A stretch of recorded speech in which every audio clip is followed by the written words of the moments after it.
If I were to stand up here and tell you that I was lying, who would believe me? None of you. All right. Honest Abe, Abraham Lincoln, once said, if I were two-faced, would I be wearing this one? Now, could we believe him in that case? Because he would be lying to us, or would he be telling us the truth? There's a few examples that I came up with in recent history and a personal example that I have. George Bush, everybody knows, our most recent George Bush. He was in office for 2 consecutive terms. 9/11 happened, and we went on a search for weapons of mass destruction. Everybody at first was on train with this guy. He was like, let's go find these weapons. Let's go get these bad guys out there and take away all their weapons that they have to shoot at us. We go into Iraq, and it's a long, drawn-out battle that we have trying to find Saddam Hussein and the weapons of mass destruction. And after a while, we start to question George Bush. Is he two-faced? Was he lying to us? What happened? Where are these weapons that he said they had? Obama, well, the 2012 elections come around, and Obama says, we're going to get out of Iraq. We're going to do all these other things. But Obama also promised free health care, or a national health care at least. A lot of other things. More civil rights for minorities and other people. Okay, national health care kind of hit a roadblock. But does that mean he's two-faced? Does that mean our current president is two-faced just because he can't get a bipartisan government to agree on one thing? Or a divided people to agree with George Bush? Secondly, Eliot Spitzer, a New York governor, if anybody knows who he resigned from office. He had a quote that basically said, he only cares about integrity.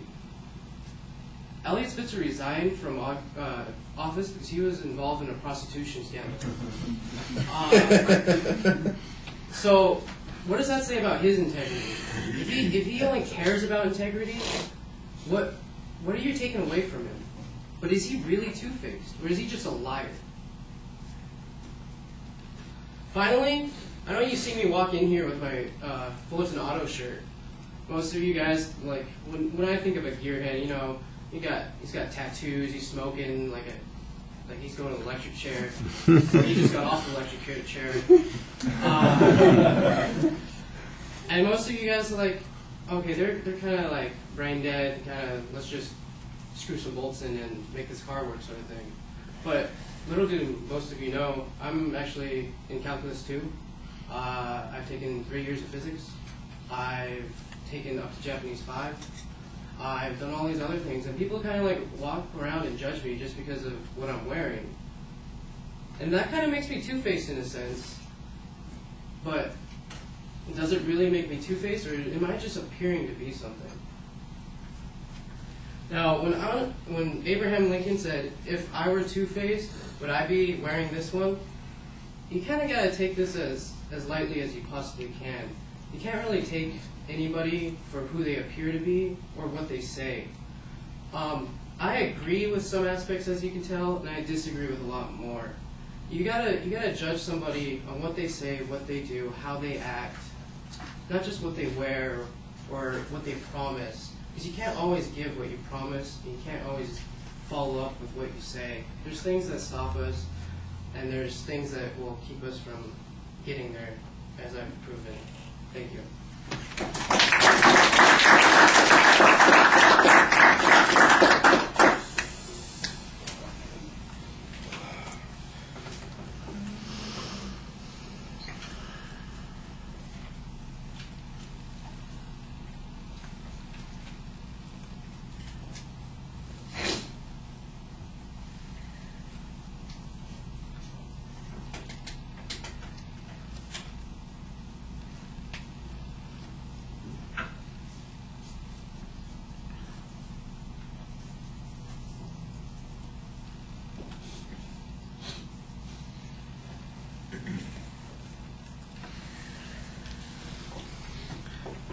Well, Blake, I like the fact that you're talking to us for the most part. You seem to be engaged during the presentation. Sometimes you're thinking about what you're going to say to the audience and relating to the audience at the same time. You do that with your eye contact and your expression and your posture. Other times it does feel a little bit awkward because you've got the quote there on the podium. You kind of keep leaning over and rocking on your feet, and that looks a little bit awkward. Occasionally there's a little bit of a slowdown in the presentation just to give you a chance to catch up. Nothing that I thought was problematic, but something that could be a little bit more smooth. The content issues, I think you've got a structure. You set up the ideas to talk about. And you're going through them. I kind of got the feeling, especially on the first two, that you felt a little bit less like, you felt a little bit like, I've got these two ideas, and now how do they fit in there? You know, both the Bush and the Obama thing, I think they're probably good illustrations to get into, but it feels like once you've got the idea there, you don't really have much more to say about it and how to get through it. I thought on your personal experience that you did a better job talking about the idea of it being two-faced. And sometimes you've got this backwards, I shouldn't say backwards thing, this question about whether or not being a liar means that you are in fact two-faced. Two-faced means something different, that people, for instance, are not seeing you, the real you, and I think that that's an interesting point on the third point that you've got. And you've got some good illustrations there. I thought that you had nice, like I said, very nice audience contact. I thought at the end of the speech you feel like you've reached the point at which you're done, and you're trying to find a graceful exit, and you did an adequate job on that. Okay, thank you.